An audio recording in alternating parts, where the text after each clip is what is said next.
This podcast is brought to you by Most Valuable Podcasts, saving your day from boredom with the best podcasting entertainment.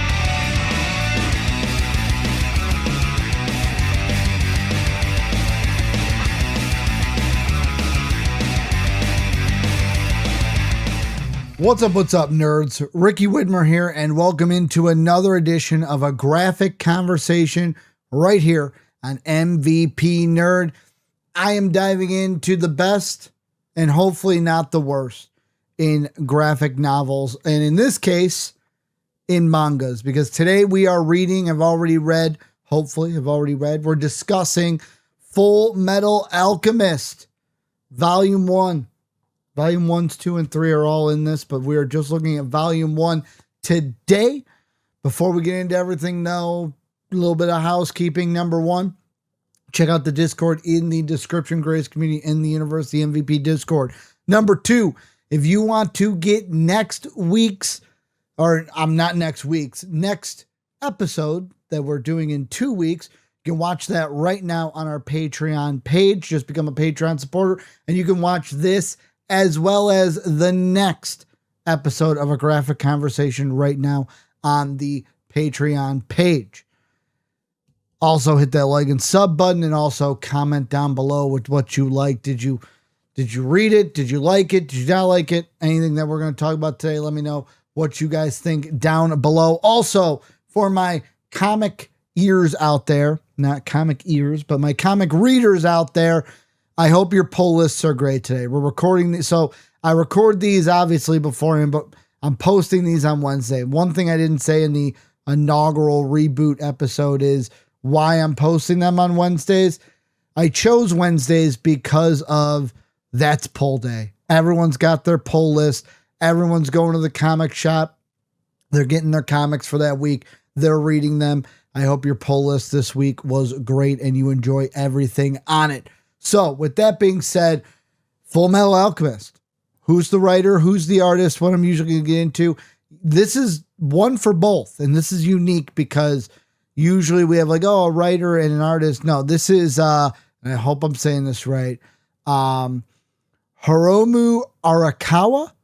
She's both the writer. She's both the artist. She's also known for the heroic language of Arslan, and Demons of the Shadow Realm and Silver Spoon, some other works that she has written. But yeah, she is the artist and the writer for this one. Hiromu Arakawa. Hope I'm saying that right. And this is new for us because this is the first ever manga that we have done on a graphic conversation. I will apologize if mangas are not your thing. Hopefully we're introducing all of us to new mediums, new different things that, hey, we might not have liked, but if you don't like it and you're like, Ricky, I'm taking a break from this week, my apologies. I hope to see you back in 2 weeks. But let's get into it. What are we looking at today? What is the synopsis on the back? But I have it written out here on my computer so I don't have to be staring at a book. So the synopsis: alchemy, the mystical power to alter the natural world. Something between magic, art, and science. When two brothers, Edward and Alphonse Elric, dabble in this power to grant their dearest wish, one of them loses an arm and a leg, and the other becomes nothing but a soul becomes a soul locked in a body of living steel. Now Edward, an agent of the government, a slave of the military alchemical complex, using his unique powers to obey orders, even to kill. Except his powers aren't unique. The world has been ravaged by the abuse of alchemy, and in pursuit of the ultimate alchemical treasure, the Philosopher's Stone, their enemies are even more ruthless than they are. So this is the first time we're going to dive into it. First off, who should be reading this? Who's my recommendation? Well, first, Fullmetal Alchemist fans. That's number one. I'll get into why in a second. So if you Fullmetal Alchemist, if you've seen the anime, you are going to love this, especially the first volume. You are going to love this. If you're an anime fan, you'll love it. Like the art in it, I'm going to be honest, I don't know if you guys can see this, but like the art is exactly like what you see in the show. So that's why I'm like, hey, you know what? If you like the show, if you like anime, you'll like this because it's kind of like what you watched on TV living on the page. And also, I'm going to say fans of dark fantasy adventure genre. So if you're someone that's never dove into an anime, never dove into a manga, if you're a dark fantasy / adventure genre, dark adventure genre, you will possibly like this. I'm going to say possible because, yet again, just because you like a genre doesn't mean you're going to like everything in it. But there's a good possibility that you like this. How we're going to do this, like we always do, I'm going to start in a non-spoilery section. At some point, I'm going to bleed on over into that spoiler section, and we're going to kind of talk about this all the way through. So first off, with the non-spoiler section, the things I wanted to touch on is, for me, Fullmetal Alchemist is my favorite anime of all time. This is the go-to for me, and that is why when I was like, you know what, for a graphic conversation this time around, I want to dive into some mangas. Later this year, we're going to dive into Chainsaw Man. I already have that on the docket. Looking at the schedule here, we're going to be looking into Chainsaw Man. Where did I have that? Did we move it? Did I move it? It's got to be here. Oh, I think I moved Chainsaw Man. Yeah, I think I moved Chainsaw Man. But we will be diving into Chainsaw Man because I have that one ready to go. Yeah, okay. I bumped it to a year from now. So yet again, tentatively on that one, as I have not recorded or edited or done anything with Chainsaw Man at this point. So I have Chainsaw Man. I have Fullmetal Alchemist, obviously on the docket as you're watching this right now. There's other animes that or other mangas I want to get into as well. Solo Leveling, Shangri-La Frontier, Kaiju number 8, My Hero, as I'm wearing an anime shirt for this, Yu-Gi-Oh!, possibly Pokemon.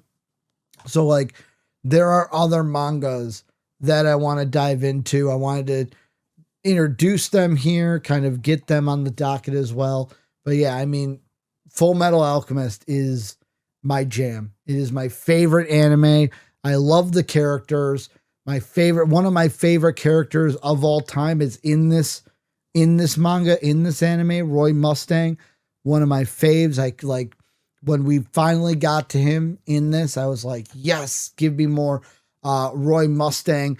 I loved reading it too, because the one thing that I don't know if anyone else is like this, especially on properties I know. So like Spider-Man, Batman, Fullmetal Alchemist, Power Rangers, Superman, Wonder Woman, these properties that I've seen on my TV screens.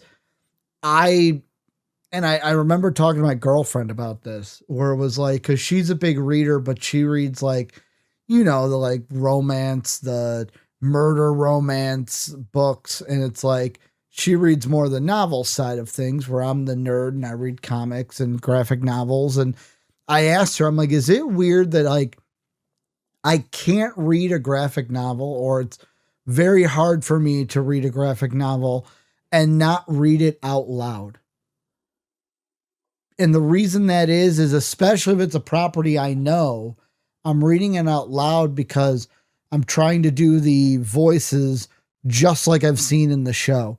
Or if I'm reading something that's new, I'm giving the characters a voice that I would think that they would have to kind of like more act it out, bring it off of the page. And of course she's like, no, you're not crazy. Like that's a normal thing. But like, that's something I do. I read these out loud, especially when I know the characters and I know how they sound and I know how they would like the inflections that they would use. I read it in that same way and I say it out loud so that my ears can also hear it. And it's like it's a full experience instead of just, just like seeing it and reading it in my head. I don't know if any of you are like that out there, but I am totally like that. Also, I do want to mention when it comes to the anime, so back when I first was going to watch Fullmetal Alchemist, I started watching the original anime.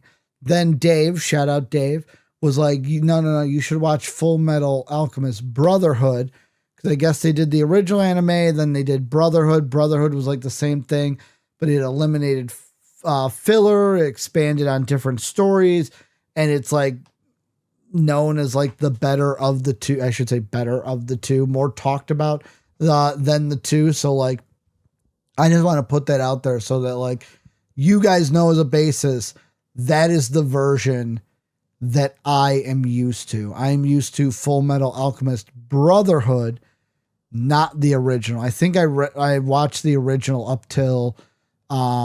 until like where this story kind of starts with Riol, and then I kind of switched over to Fullmetal Brotherhood instead. But just a little bit. The other thing that's weird, and this was weird for me, is so if you've read manga, you're going to be not like, this isn't going to phase you. So if you notice the book, it looks backwards. Like you read it. So like you read it from the back of the book to the front of the book. Well, back of the book to the front of the book for America, where it was weird to where I have to like, it feels like I'm starting at the end, but then also reading comics for so long, getting like the order of operation. So like we read right to left, no, left to right. They read right to left, where left to right, you're reading things in that order across the panel, but that's also how you're reading like panel. You're starting with the left, going to the right. Or in this, I totally had to rework my mind and be like, okay, no, not only am I reading right to left page wise and starting from what I would usually think is the back of the book, each kind of slide on the table or slide on the page, it would be like, if there were two bubbles, I got to read the right side first, then the left. And I'll be honest, there were a couple times I had to stop because I'm like, wait, that didn't make sense. But like, it sounded like the response came before the question. I'm like, oh, duh, dummy. That's why, because you're reading it the way you're not supposed to. You're reading left to right and not right to left. So took a little bit for me to get used to, just because I'm not used to that. Of course, if you've read a manga before, you're used to that, and that's just how they are. They're, right to left, not left to right. So just a small thing. I'm going to be honest, I don't have a lot here for spoiler mode. It was just hey, Fullmetal Alchemist is my favorite anime. I watched Brotherhood. Mangas are something that I'm going to expect to do quite a bit on a graphic conversation, just because there are ones that there's ones on my want list. Like, I've bought Fullmetal Alchemist. I have bought Chainsaw Man. I have those, but like Solo Leveling, Shangri-La Frontier, Kaiju number 8, My Hero Academia, Yu-Gi-Oh! I have not bought those yet. Do not have those in my library. Eventually I will add those and we will do those together. But yeah, it's just something where I'm like, where should we start? And I was like, the first place we have to start is with my favorite anime. Let's go ahead and dive into that and start there. And then we can kind of branch out. So that's going to do it for non-spoiler. I know that this is kind of like a short non-spoiler, but that's pretty much all I have. I don't have a lot for it. So if you have not read Fullmetal Alchemist Volume 1 and you want to, pause the video. I will be here. I am not going anywhere. Pick this up. Go ahead, read it. It's actually a nice read. I like this one quite a bit. And that's just not me saying it as a Fullmetal Alchemist fan. But go ahead, read it. I will be here waiting for you. You can come back, get in the spoilers. But if you don't care, keep on playing it, because I'm going to give you 3, 2, 1. All right, now we're in the spoiler mode. Wanted to give enough time during the countdown for someone to like hit pause, especially if they're like listening, not watching. They've got to close some windows. I don't just get right into it and say something, and they're like, oh, great. I wish I would have been able to pause that sooner. But going into spoiler mode, this is one where I'm going to be honest right away. I've watched the anime, so I knew what they were going to start with at least. I knew that the first thing on the page that we were going to see is what happened to Edward and Alphonse, which was basically their mom died. They want to use alchemy to bring her back to life. It obviously goes tragically wrong for them, where Alphonse is completely gone. His body is poof, not existent. And Edward has to, use alchemy to pull his soul so that he doesn't lose his brother's soul and attach it to a suit of armor so that he doesn't lose his brother. Oh, on top of that, Edward has lost his arm and his leg. I think it's his right arm, left leg that is gone. So you can poof, those two are gone. He then, replaces it later on with kind of with a metal arm. That's why he's the Fullmetal Alchemist. But yeah, I knew where we were going to start. I also knew that it's like, okay, after that, we're going to start in Riol. And I loved it because this is going to be a weird read for me as we move on into this, because did this did this manga do some different things? Yes. So I'm going to get ahead of myself here. I think it was the last chapter 4 of this. Let me go ahead and look here. I think it was chapter 4. Let me go ahead. It was the one where they were on the train. Yeah, chapter 4, Battle on the Train. That whole issue, I'm going to be honest, or that whole chapter, I don't remember that being in the show, or at least it wasn't that. If it was in the show, it wasn't that focused on having that big fight on the train. To where, like, when I read it, I was like, I don't remember this. So it's like, I do like that. Obviously the show was never going to do everything in the manga, but like there will be parts that are new to me as somebody. Cause like, I also wouldn't want this to be like, oh, I've seen the anime. Like I know what's going on. Like when we talk about these, I'm going to nerd out a little bit because I have seen the show. I love the show. I live the show.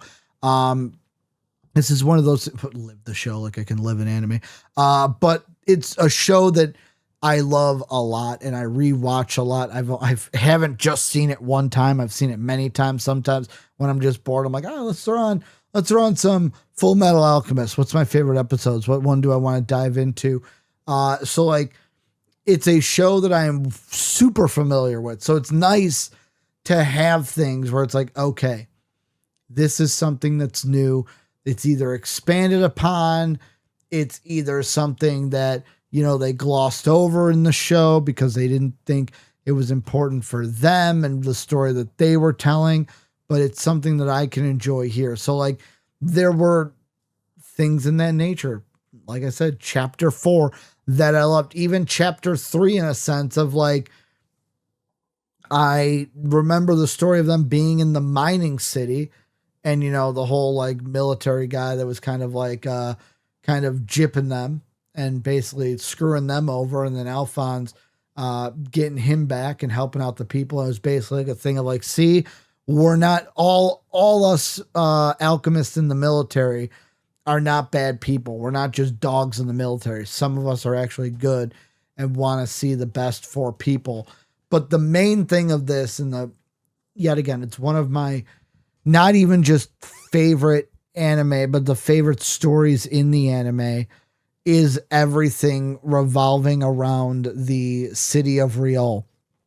And maybe it's because like, so for those of you that do not know, because I usually, even though I live this life, I usually don't mention it when we do podcasts and stuff, but like, I'm a proud Catholic. I believe in God. And it's like, that's something that's a big part of my life. Like, for example, I wear it every day. I'm not wearing it right now just because I'm at home, but like I got my grandfather's necklace that he would wear that has like the Virgin Mother on it and other Catholic icons on it. So it's like, maybe it's because that's a big part of my life that this story reaches out to me. But like, so we start the first 2 chapters in Riol, where we've got Father Cornello. They come in, the brothers are looking for the Philosopher's Stone because all they know is that's how they're going to be able to get their bodies back. They've already gone through the tragedy of,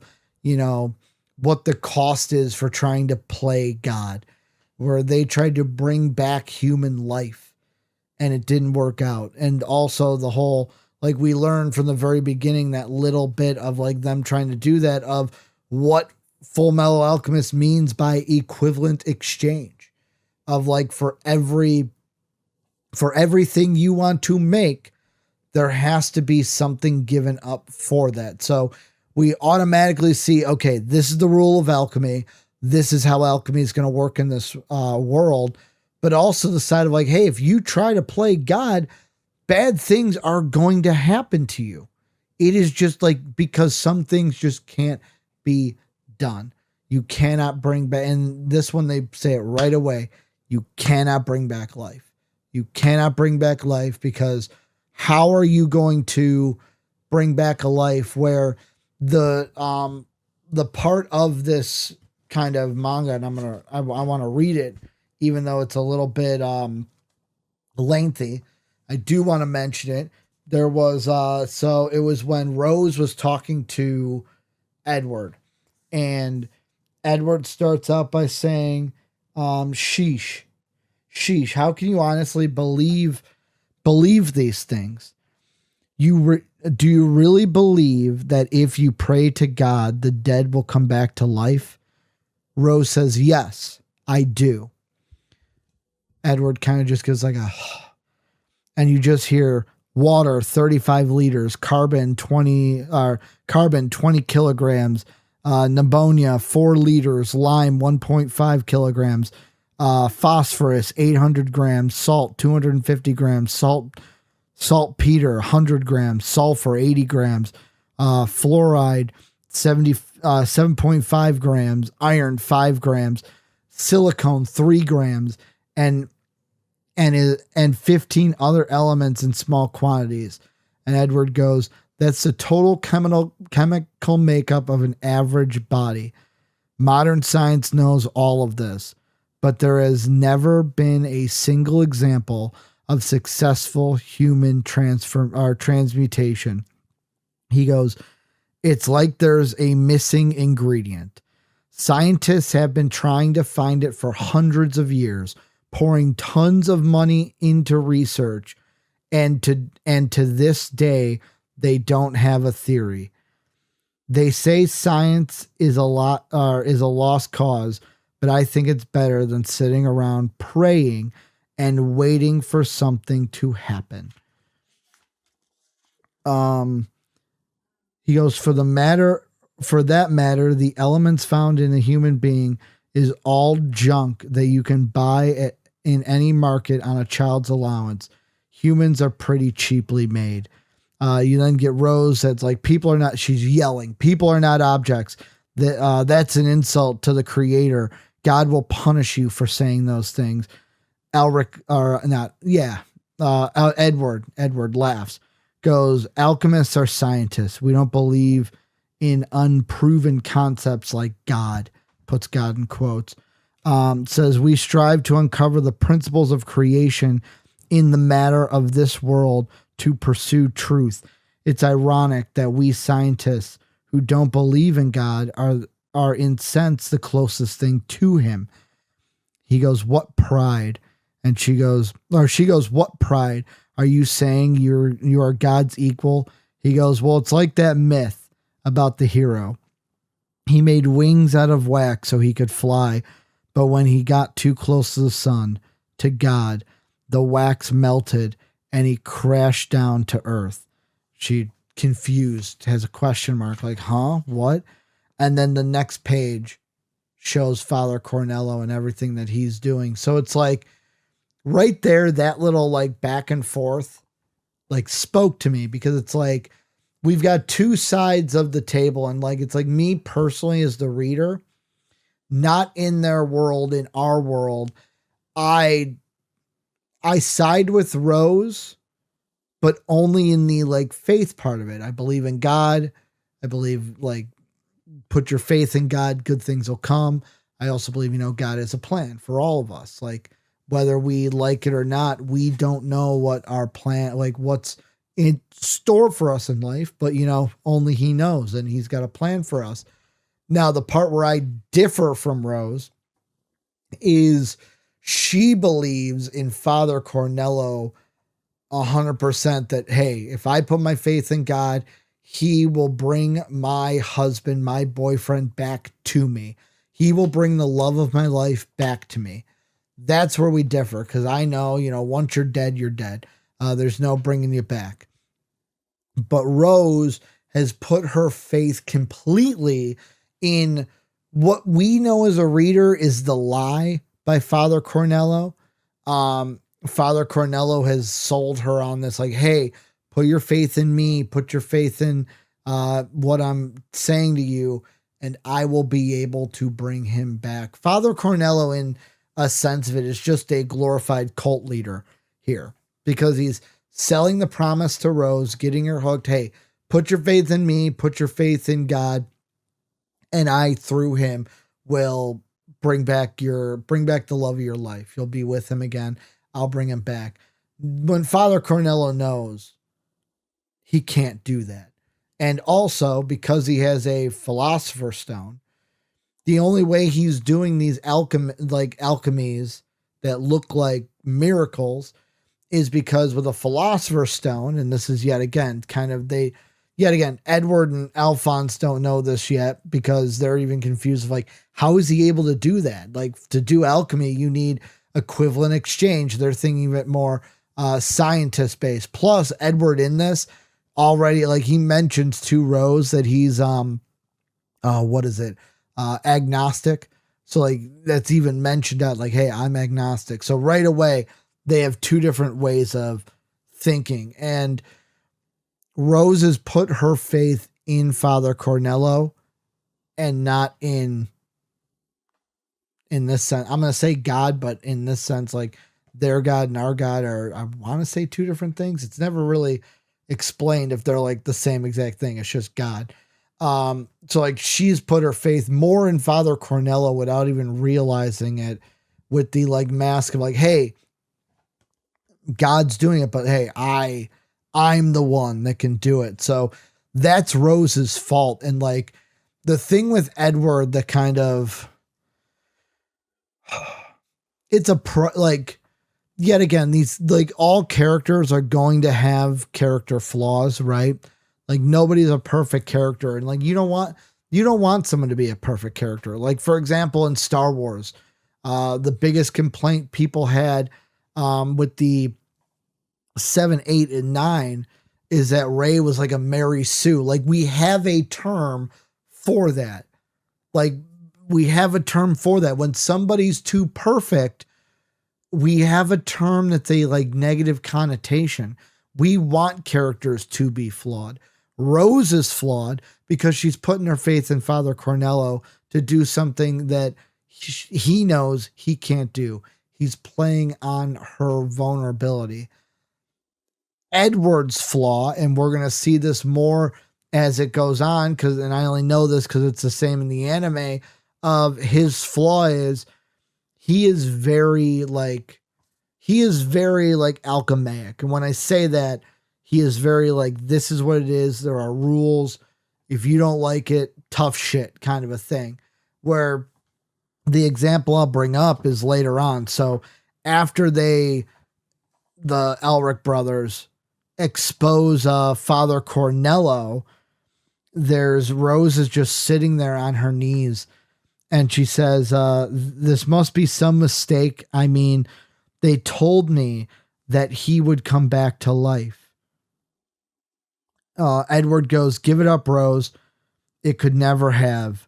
And she goes, what did you do to me? She's blaming Edward. What did you do to me?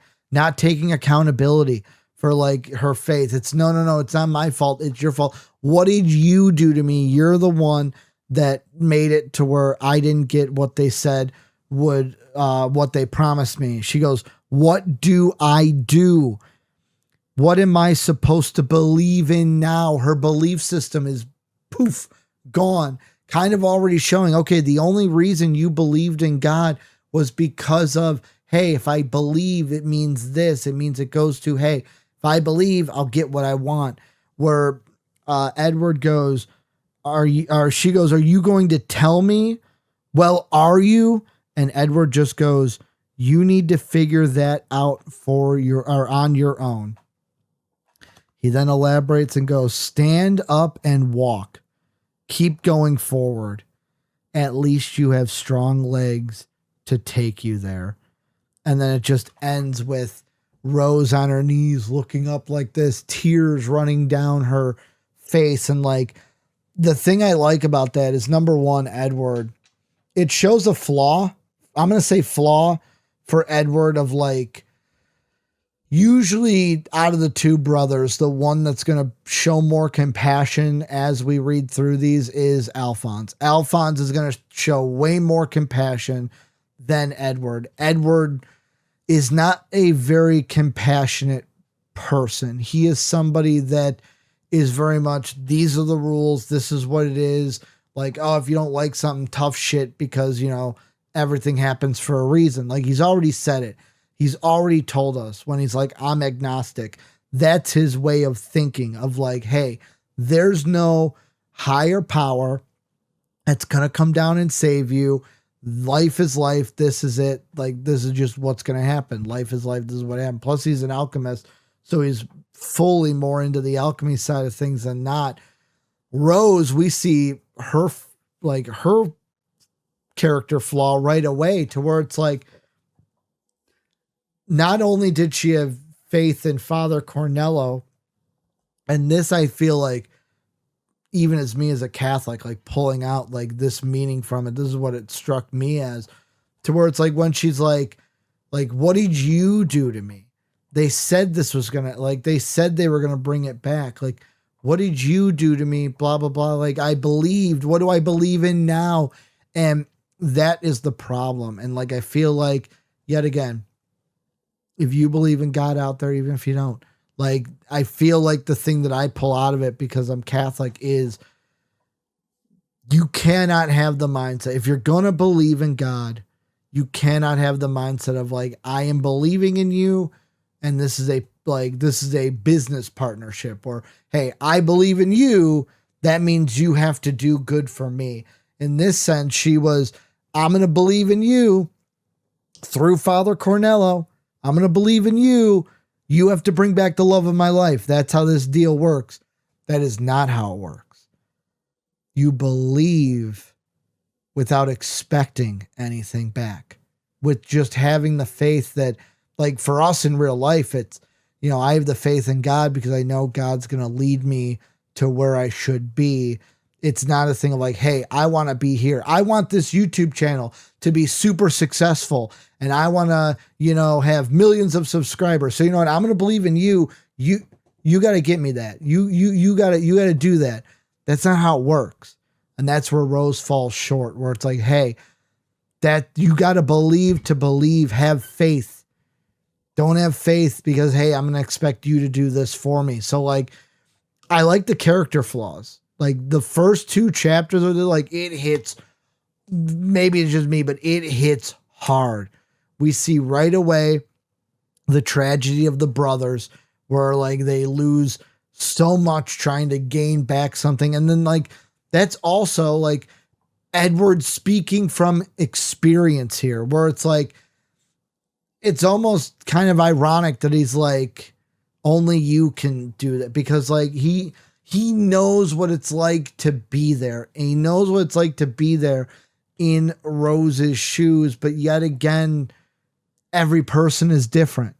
Like Edward's kind of going like, hey, I can't help you here. You're the only one that can help yourself here. You're the one that has to pull yourself out of this. You need to show the strength here. Even though Edward's done the same thing. He lost his brother. He lost his brother's body. He lost his arm and his leg trying to do the same thing that Rose tried to do. And like, yet again, like, I I kind of see this as a character flaw for Edward. Let me find it really quick again, because I had it bookmarked. That's how I pulled it up so fast the first time. But like when he says, stand up and walk, keep going forward, and then goes, at least you have strong legs to take you there. That's kind of like the dig from Edward, where it's like, hey, be happy. Be happy that you didn't go through with this and ended up losing a leg like I did. There's a little bit of like, and you could call this a character flaw. I kind of would, because it's kind of like it kind of sounds like a dick thing to say. Like, this person their whole belief system has been shattered. And Edward's like, hey, don't be too sad. Like, at least you got 2 working legs. Look at me. I've got a metal leg. I lost my leg because I tried to do what you did. Edward knows the cost of this. And that is, yet again, why I feel like the whole real storyline, the Rose storyline, Father Cornello, it's always spoke to me, because it's such, like, I know there's the meme of like, hey, brother, it's not that deep. This is deep. There's a lot there. It is so deep. And that's why I love it. The next, like, chapter 3, chapter 4 are not as deep as the first 2 chapters. Like I said, there's the mining town. That's pretty much chapter 3.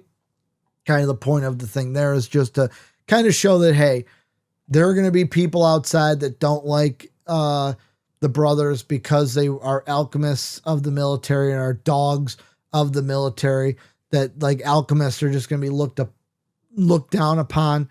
Then chapter 4 was pretty much the introduction of Roy Mustang. That's kind of the big one. And you kind of see his relationship with Edward that kind of shows at the end when they get off the train. But that's all I got for this one. I'll be honest, that, like I said last time, so we did Spider-Man 2 weeks ago, and that one was long. That was about an hour long. This is more of the length I'm going to sit with these episodes. Like, I'm thinking 30 to 40 is what I'm going to. Now, yet again, if there's a lot to say, there's a lot to say. I'm not the kind of person that's going to be like, well, I got to hit a certain time mark.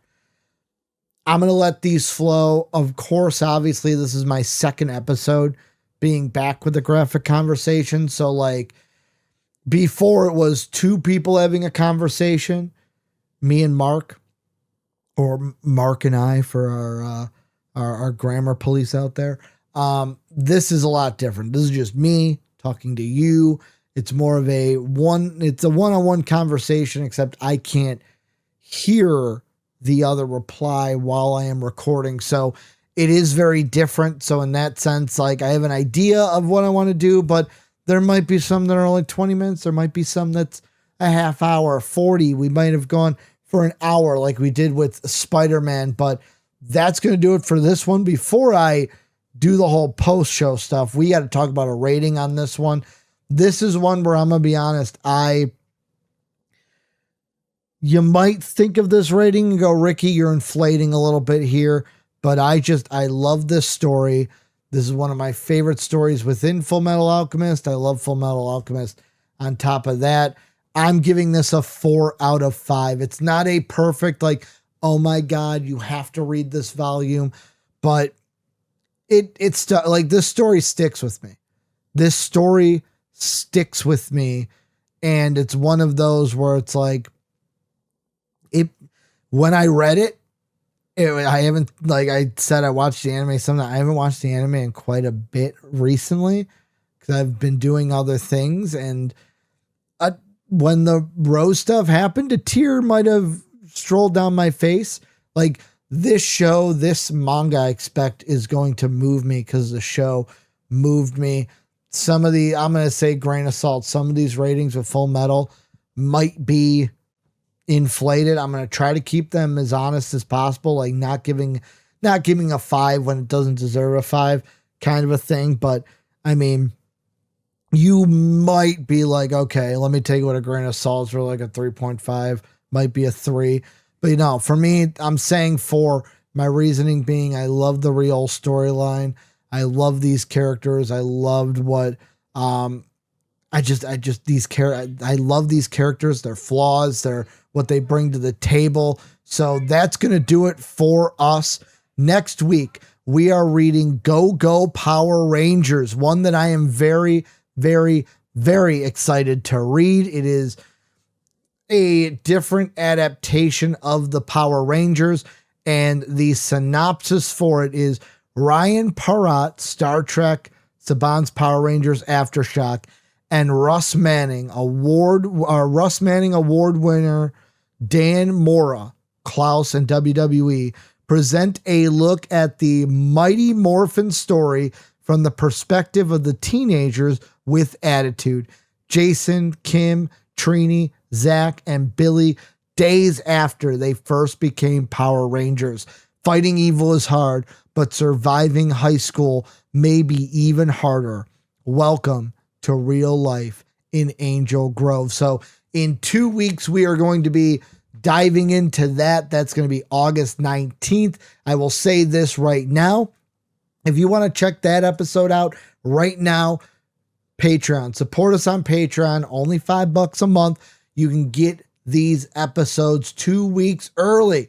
So right now, like people, when we did Spider-Man 2 weeks ago, people could have been watching this then. If you want to watch the next episode, the one that's going to come out in 2 weeks, you can watch it right now on the Patreon channel. So go ahead and support us on Patreon if you want to get these episodes 2 weeks earlier than they would hit the YouTube page. But if you don't support us that way, support us by hitting the like button, hit the sub button, leaving a comment down below. What do you think? If you're an anime watcher, if you're the manga reader, if you actually read along with us for Fullmetal Alchemist Volume 1, I want to hear from you guys in the comment section. That is going to do it for me. We'll be back, like I said, in 2 weeks with Go Go Power Rangers Volume 1. Thank you guys for everything. And as always, have a good day, everybody. We'd like to take the time to thank the people who make these videos possible, our patrons, whose names are listed on the screen now. If you'd like to become a patron, you can click the Patreon logo in the bottom right-hand corner. And if you'd like to check out another video from MVP Nerd, you can click the video in the upper left. As always, thanks for watching.